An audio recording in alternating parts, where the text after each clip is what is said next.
Welcome to this session 8 of the course Engineering Thermodynamics.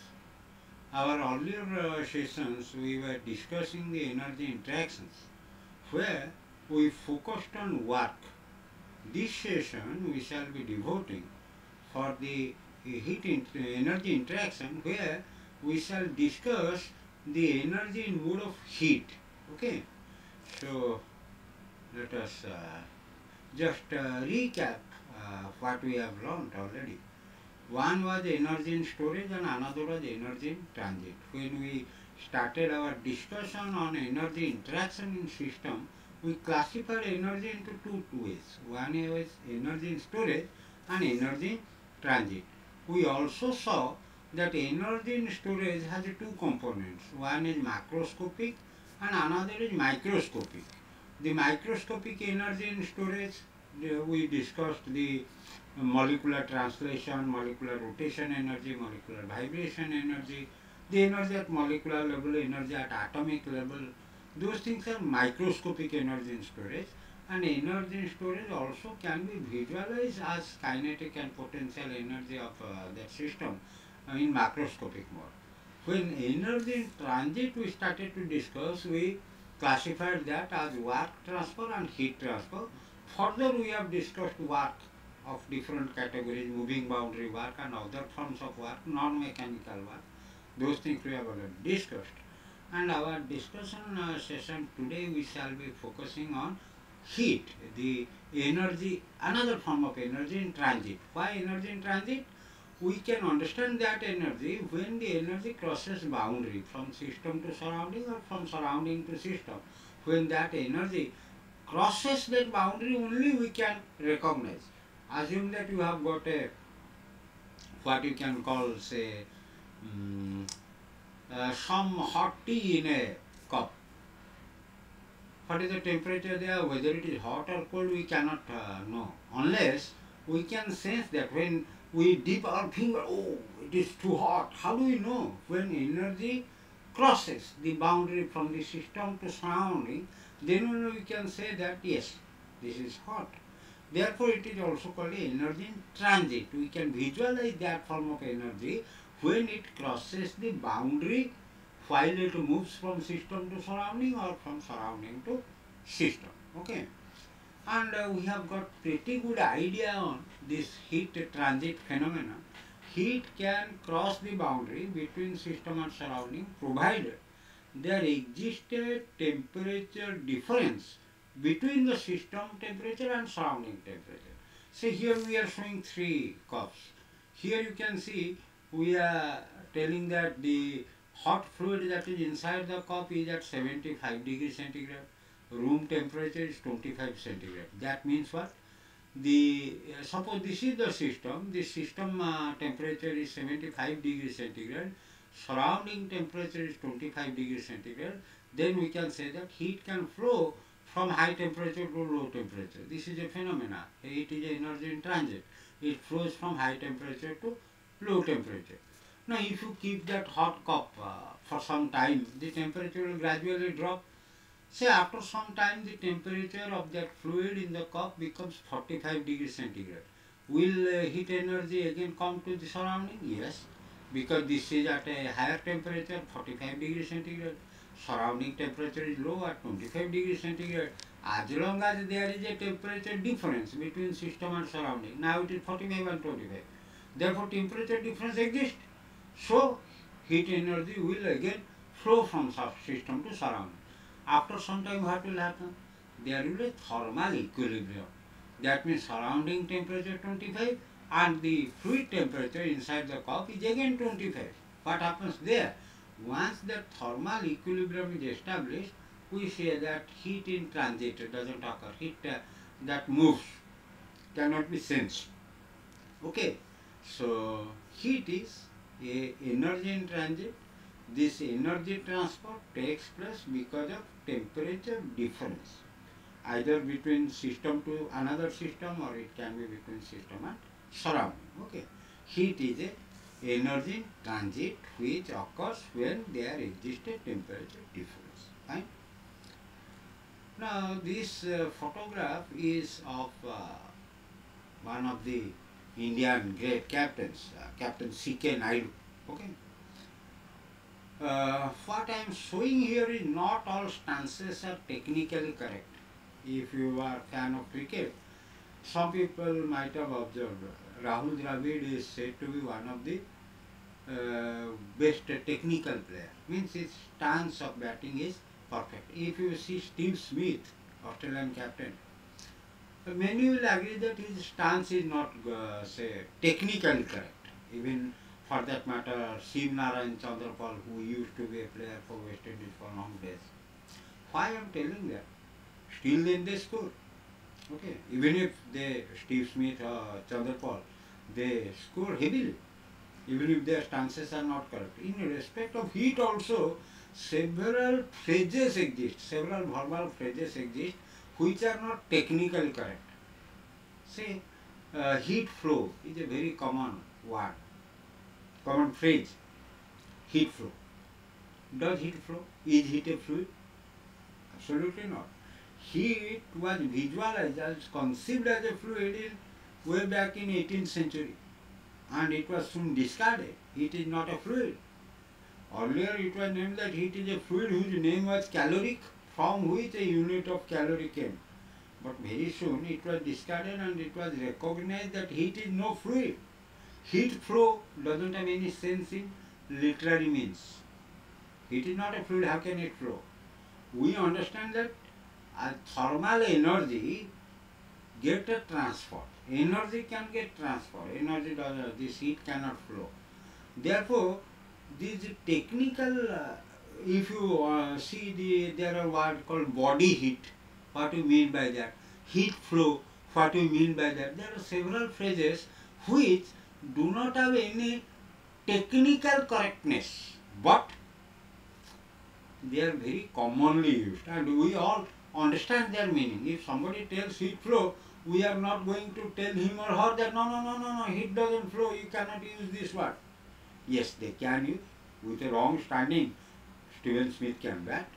So heat flow, this phrase has become acceptable. There are several phrases in relation to heat, because heat concept was launched in 18th century, and with Lavoisier, these things, these words, heat as a fluid, several things came as a fluid. But okay, they were discarded, but these words remain, and they are carry meaning. We understand them. We use them, we understand them. We do not tell that this is not a technical correct thing, therefore I am not going to use this word. You can use that word. Okay. With respect to heat, this is very important. There is another process. We used to tell several processes in moving boundary work. Isothermal, isobaric, isochoric process. Here also there is a process in respect to heat, whether heat is allowed to enter or heat is allowed to exit from the system. Depending on that, if heat is not allowed to cross that boundary, we have got a system, we have got a surrounding. If heat is not allowed to cross that boundary between system to surrounding or from surrounding to system, there is no entry, no entry. Neither it can go in nor it can go out of the system, then the process is called adiabatic process. It is not going inside the system, it is not coming out of the system. No heat transfer occurs across the boundary. That process is adiabatic process. We have already explained the process equation, PV to the power gamma equal to constant, where gamma is adiabatic constant. Okay. And you have already seen the Vardhan formula, how to calculate P1 V1 minus P2 V2 by gamma minus 1. This process is important in order to understand. See, heat is not allowed to cross the boundary from between system and surrounding. What does it mean? Either you make the wall of system insulated, really insulated, so that heat doesn't pass in. That is one way. Another way also you can visualize adiabatic process. If system and surrounding are in a state of thermal equilibrium, heat cannot pass. Heat passes only if there exists a temperature difference. Okay. If temperature difference is not there between system and surrounding, they are in a process of thermal equilibrium. System and surrounding, both are in thermal equilibrium. Heat is not coming from system to surrounding, neither it is going from surrounding to system. then also the process adiabaticity can be maintained. Okay. So heat is a energy. Heat as thermal energy, we use a unit of joule. But particularly we are more conversant with kilojoule. Okay. Why so? Joule is SI unit. We are not do not have any doubt on that. That is the primary unit, joule.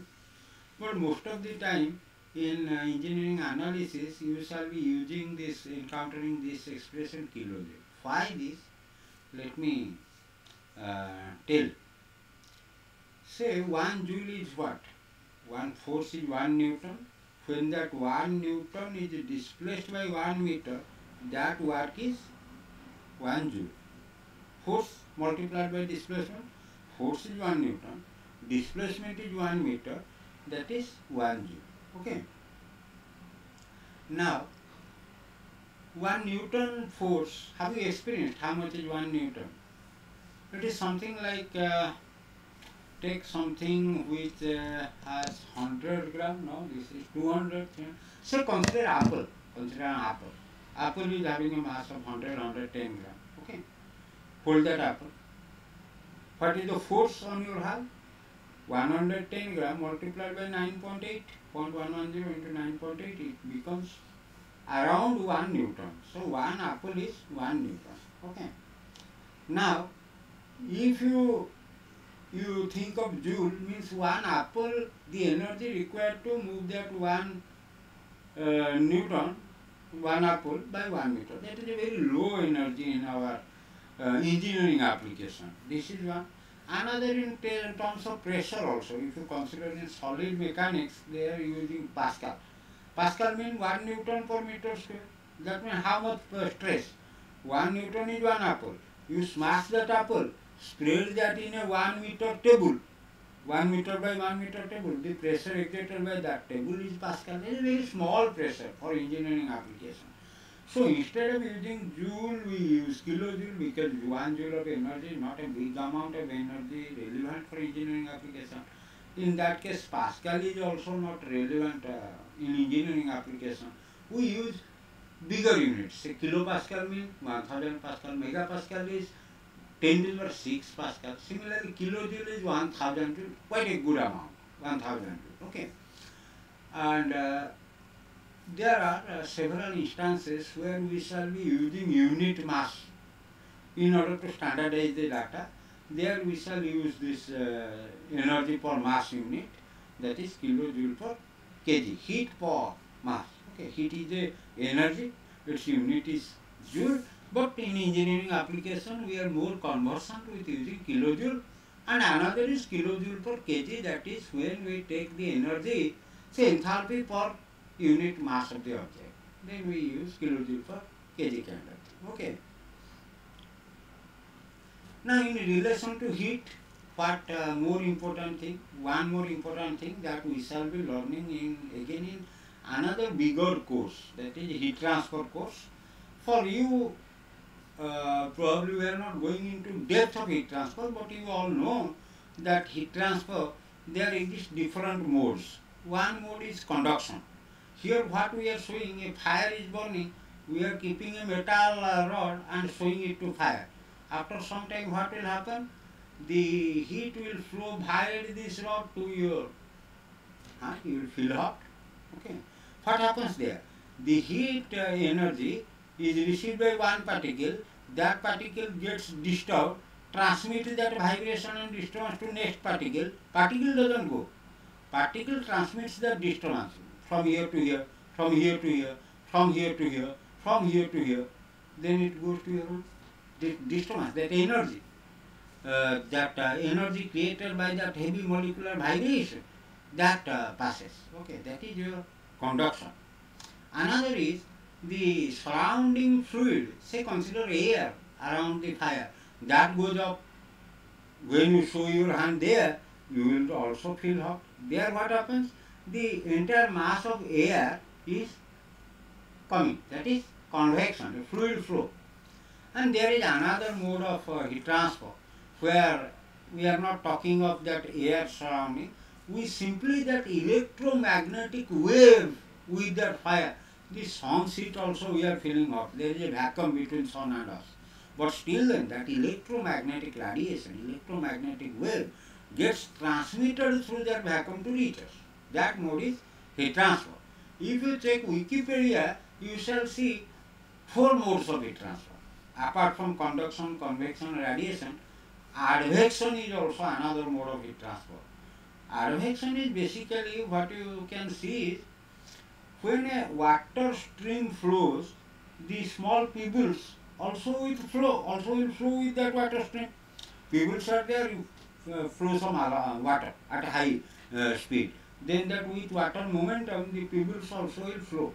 That is material advection. If energy goes like that, that is also called advection. So hot fluid is passing, lava is passing. It is not conduction or convection, it is advection. Okay. That is another mode of heat transfer you must keep in mind. There are four modes of heat transfer: advection, conduction, convection and radiation. Okay. Now we are going to recall what we have learned already in our school days. What happens when we heat water. Okay. What I am showing here, look at the graph. I have taken say 1 atmosphere pressure. At this pressure, I am heating water in a vessel. What happens? Suppose water is at room temperature now, say 25 degrees centigrade. You are putting that water vessel on the gas stove. What will happen? The temperature of water will increase from 25, 30, 40, 45, 50 up to 100 degrees centigrade. Okay, temperature will increase as well as volume also will increase in that liquid state. Okay, if you heat. So the graph is temperature increases, volume increases. Okay, so what happened? Temperature changed from 25 degrees centigrade to 100 degrees centigrade. After that, what happens? For a long time, the volume will change, but temperature will remain same, 100 degrees centigrade. During this process, what happens?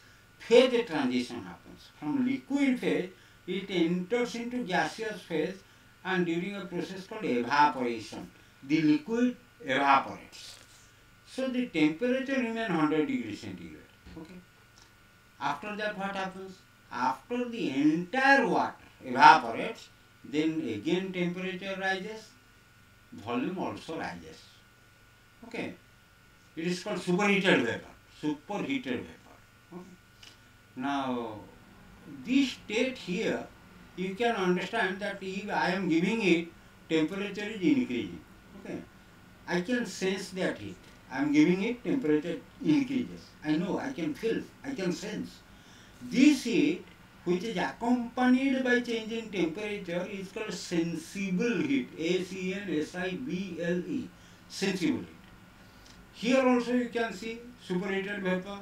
What happens? The temperature rises from 100 to 110, 120, 130 degrees centigrade.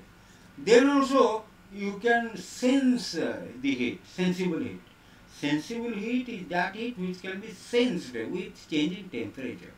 But what happens here is the phase changes from liquid to gaseous stage. Water is changing.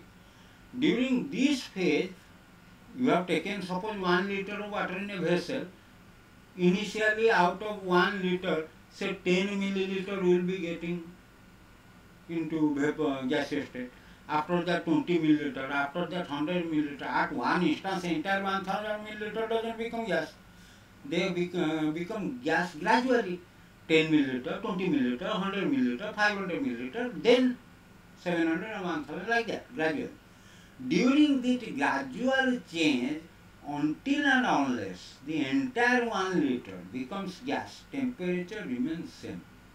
So how can that heat be sensed? If temperature increases, you can sense it.